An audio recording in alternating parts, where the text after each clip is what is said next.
En el problema del perro con el hueso de la clase pasada vimos que a pesar de que el enunciado nos desorientaba a trabajar en 2 dimensiones, podíamos hacerlo solo en una. Esto se debe a que una recta es unidimensional. Es posible tener un movimiento de línea recta hasta en 3 dimensiones con sus puntos inicial y final, perfectamente especificados por 3 componentes. O equivalentemente, orientar un eje X a lo largo de la trayectoria y tener solo una componente. Para distinguirlos, he llamado al otro eje, X', no es una derivada ni nada, solo una distinción, porque este eje X no es el mismo eje X del otro sistema de coordenadas. Para que vean cómo son de diferentes, he dibujado el eje X' en rosado sobre el otro sistema de coordenadas. No se parecen en nada los dos ejes X. De un sistema de referencia a otro hay muchas cosas que cambian y otras tantas permanecen iguales. Al cambiar al sistema tan violentamente, todas las cantidades vectoriales quedan trastocadas y solo las escalares se mantienen. Entonces, la distancia recorrida, el tiempo y la rapidez media se mantienen entre un sistema y otro. Usualmente los nombres de los movimientos vienen dados por la forma de la trayectoria que sigue el móvil. Lo hemos visto con el rectilíneo, donde la trayectoria tiene forma de recta.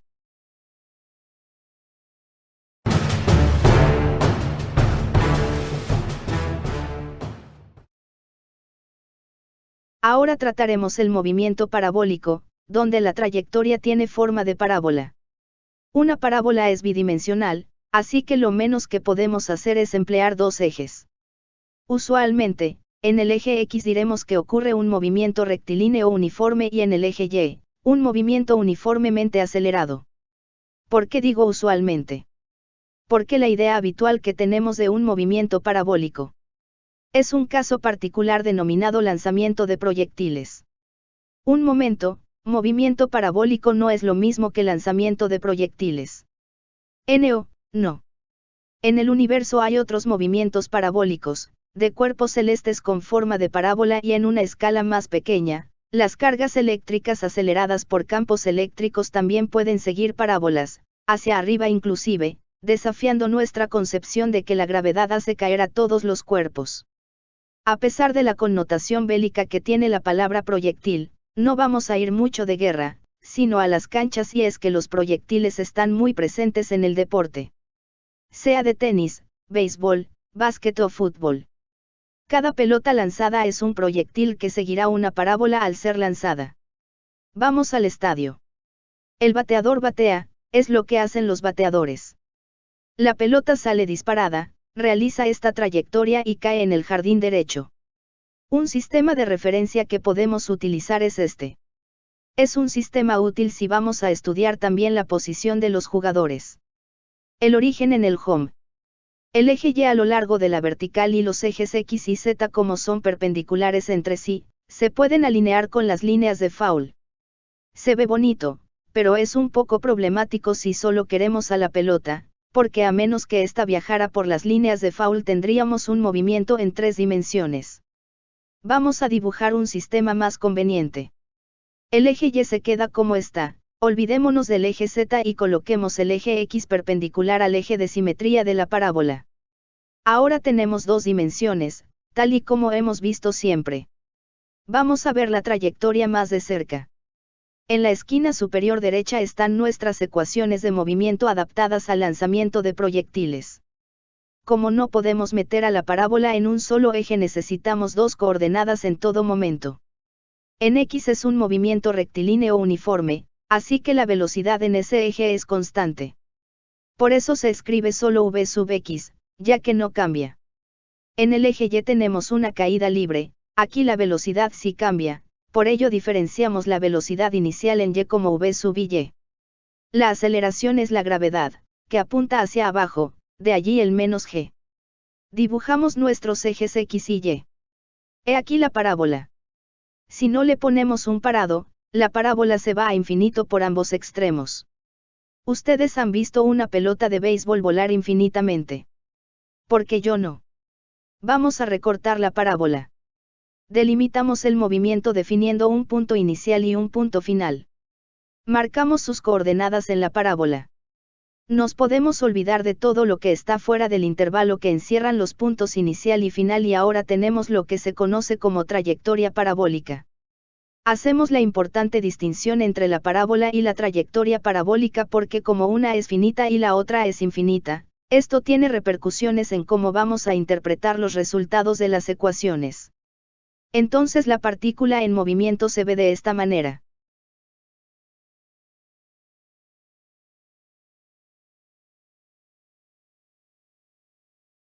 Vamos a hablar de la velocidad.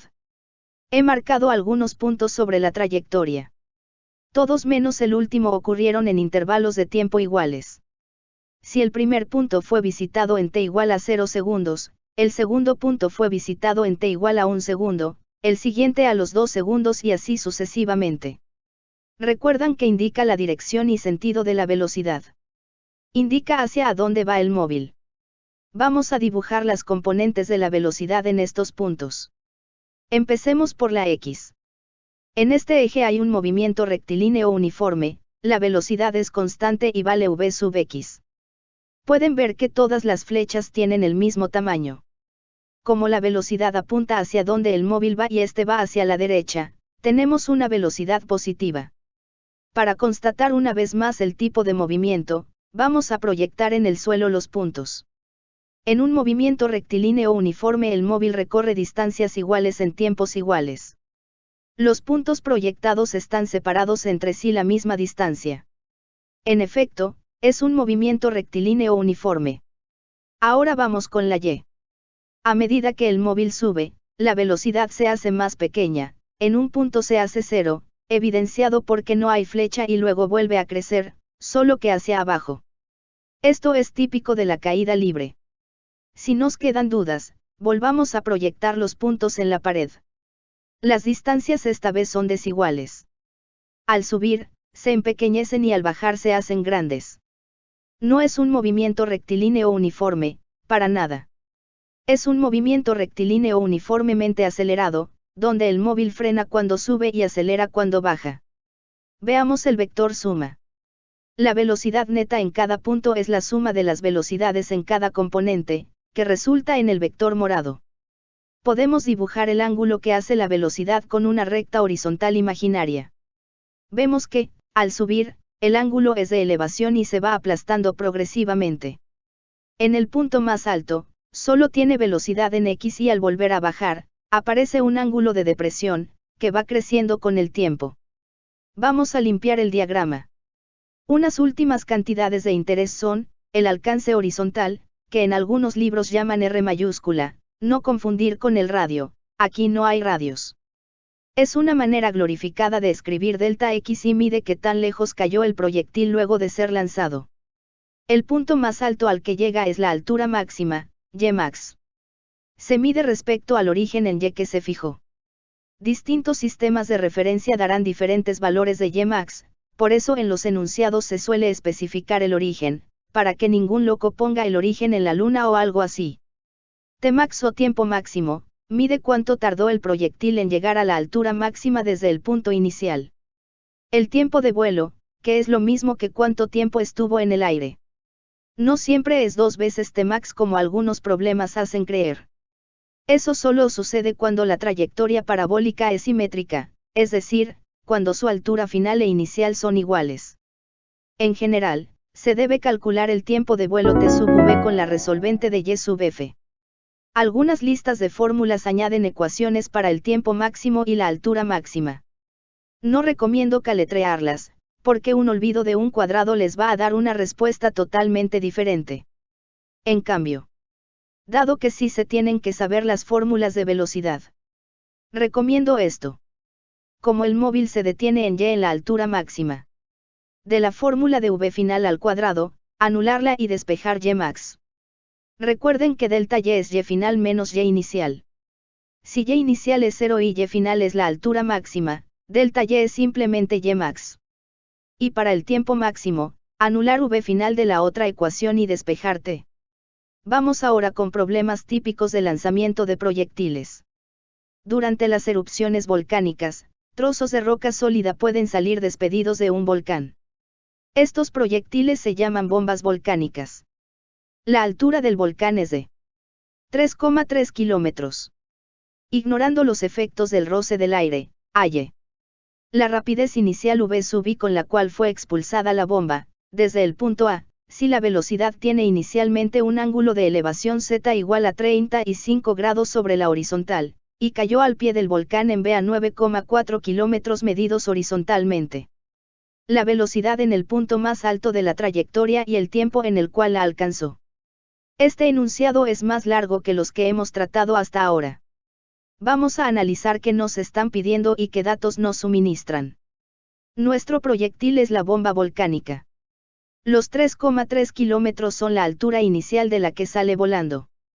Si cae al pie del volcán nos indican que la altura final es 0. Este es el alcance R, porque es lo lejos que llegó medido horizontalmente. Nos dan un ángulo de elevación sobre la horizontal. La horizontal es más X, así que el vector apuntará hacia arriba y hacia la derecha. Ahora veamos qué nos piden. En primeras, la rapidez inicial. Sabemos que la rapidez instantánea es el módulo de la velocidad instantánea, por lo tanto, quieren el módulo de la velocidad inicial. Luego, la velocidad en el punto más alto. Es decir, en la altura máxima. Si en la altura máxima su velocidad solo tiene componente x, al hallar la velocidad en x le añadimos un vector unitario y tenemos la respuesta. Finalmente, el tiempo en el cual alcanzó la altura máxima. Este es simplemente, el tiempo máximo. Hemos desmenuzado el enunciado y ahora tenemos una mejor idea de qué sucede. Les recomiendo hacer esto en el examen. Subrayar y resaltar convenientemente lo que crean importante y cómo lo interpretan, antes de ponerse a resolver. Esto los ayudará a trabajar con mayor claridad. Aquí tenemos el volcán.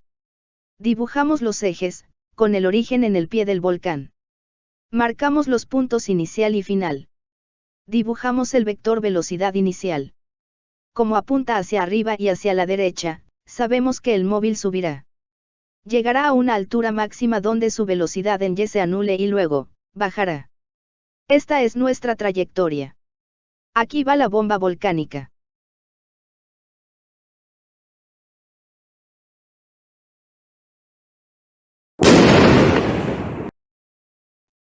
Antes de plantear las ecuaciones de movimiento, vamos a escribir la velocidad inicial en términos de su módulo y ángulo. El vector v sub i es la hipotenusa de un triángulo rectángulo, cuyos catetos son las componentes del vector. Nos dieron el ángulo z, así que las componentes son v sub x es v sub i coseno de z y v sub y es v sub i seno de z. Por ser los catetos adyacente y opuesto de z respectivamente. Recordemos que los datos eran estos. Y las incógnitas estas. Ahora podemos adaptar las ecuaciones de movimiento al problema. Omitimos x sub i en la primera porque parte del origen en x. También escribimos las componentes de la velocidad de acuerdo al triángulo rectángulo. La primera pregunta era hallar la rapidez inicial v sub i con la cual fue expulsada la bomba. Tenemos dos ecuaciones con dos incógnitas. V sub i y t. Nuestra estrategia para lidiar con eso es esta. Despejar v sub i de x sub f. No lo hacemos al revés porque es más complicado. Luego, sustituir v sub i en y sub f y hallar el tiempo t. Finalmente, sustituir este tiempo en el primer despeje que hicimos y tenemos v sub i. Paso 1. Despejamos y obtenemos esto. Paso 2. Se sustituye. Coloqué lo nuevo de color naranja para que destaque. Vean que se cancelan los tiempos. Se puede simplificar una cosa más. Seno de z entre coseno de z es tangente de z. Es una identidad trigonométrica que les conviene conocer. La demostración es muy sencilla.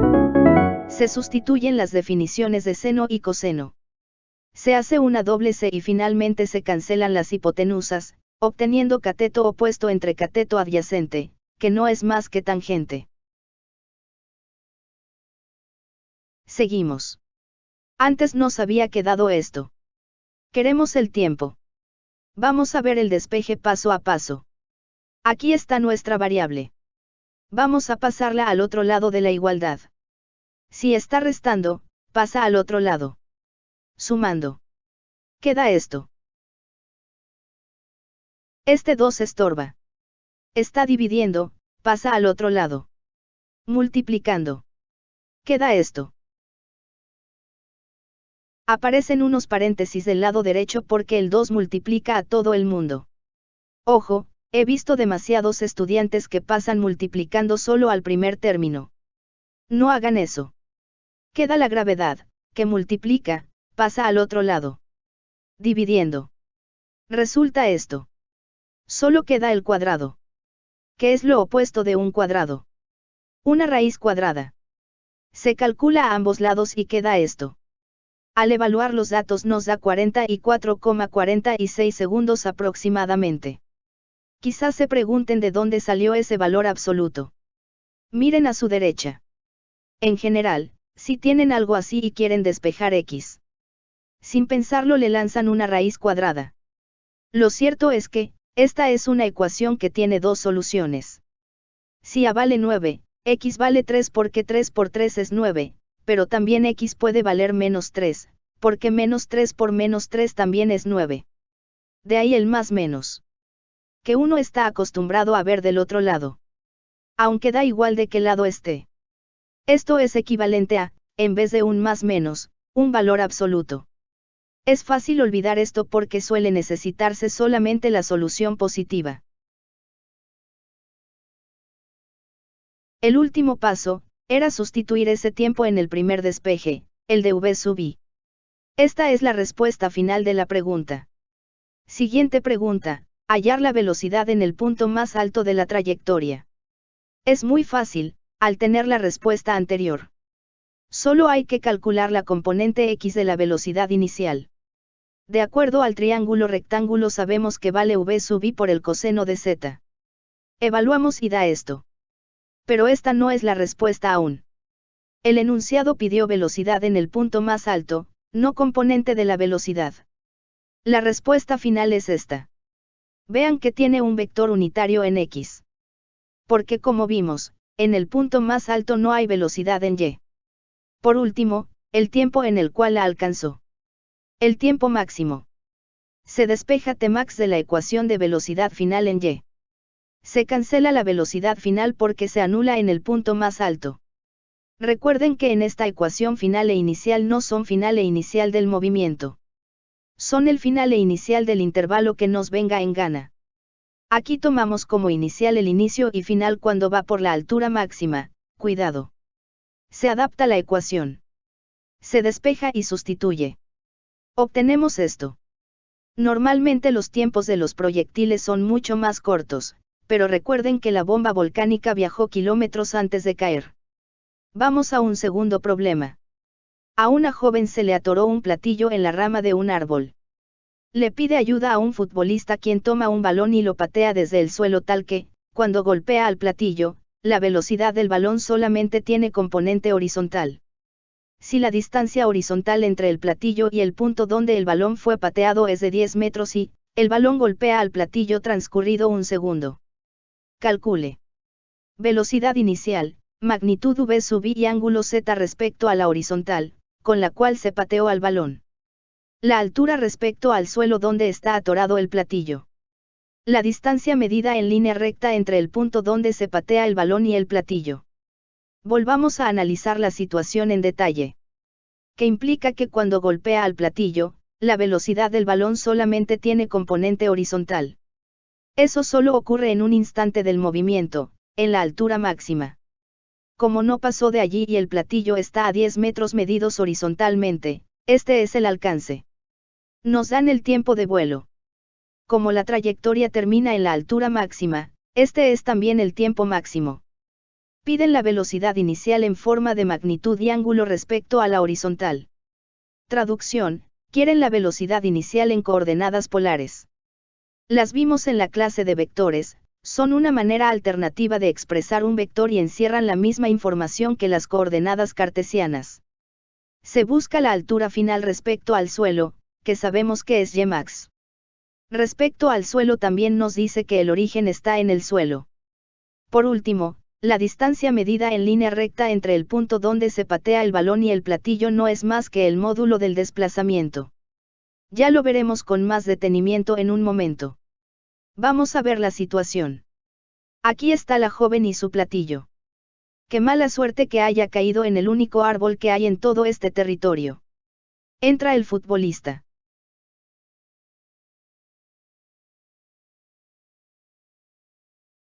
Y patea. El balón impacta y los objetos caen.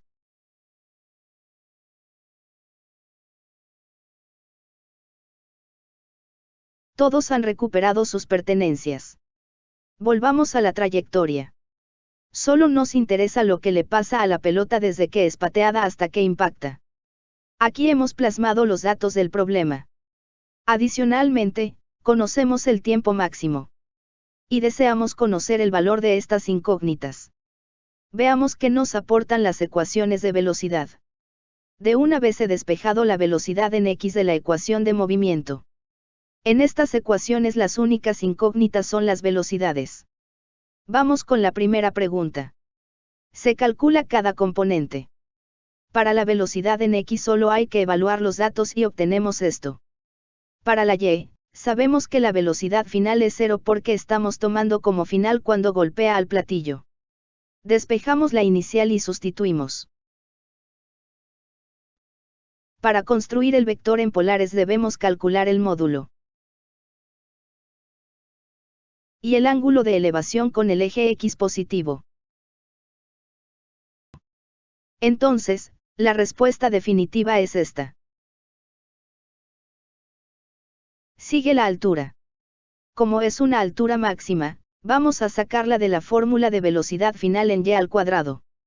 Aunque también podemos evaluar la ecuación de movimiento y sub f. Al anular v final al cuadrado obtenemos esto. Anulamos y sub i porque el balón parte del suelo. Cambiamos y sub f por y max y despejamos y max. Obtenemos esto. Es una fórmula muy común en libros. De nuevo, no les recomiendo caletrearla. Es fácil olvidarse del cuadrado o del 2 de abajo. Sustituimos y obtenemos este resultado. Por último, la distancia medida en línea recta entre el punto donde se patea el balón y el platillo. Aquí tenemos la trayectoria. Es una curva. Si el enunciado nos pidiera distancia recorrida, necesitaríamos medir esta curva. No podemos pedir eso en el primer semestre, porque ustedes no saben integrar todavía. En cambio, se pide la distancia medida en línea recta. Nos olvidamos de la trayectoria y dibujamos una recta entre los puntos inicial y final. ¿Cómo medimos la distancia que hay entre ellos? Aparece un triángulo rectángulo. Huele a Pitágoras. Ya está marcado un cateto. El otro es y max. Ah, pero ya lo calculamos, vale 5. Conocemos muy bien a este triángulo. Calculamos la longitud de la hipotenusa y resulta esto. ¿Qué era lo que nos pedían? Hemos terminado el problema, hora de tomar un merecido descanso.